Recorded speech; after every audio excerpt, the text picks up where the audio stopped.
couple things. The essentially demographically, economically, we have changed since 1965. We, not just in Bloomington, but throughout the country, right? We had suburban sprawl. People were building houses with aluminum siding on Greenleaf Court, way away from their jobs in the center of the core of the town. That's not happening anymore.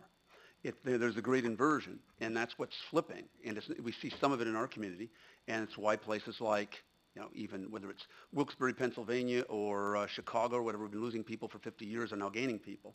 And that's basically what pretty much when I go to talk to mayors or the National League of Cities, the developers, the hard-nosed business people, and everybody said, you ain't building strip malls to prosperity in the 21st century. It's your downtowns. We've got people like us who are similar to us with 80,000 people who are in the suburbs of Dallas, Fort Worth, Seattle, Tacoma, who are spending $500 million, cities our size, $500 million building a downtown because they don't have one, right? We've got one, and that's going to tend to be the means we've got toward prosperity. And if you do your incentives right, as Alderman Fazzini had talked about, like, regardless of what we think about the look of the projects in Uptown, the first phase was the most heavily subsidized. They did that right. Second phase, they didn't, the incentives came down.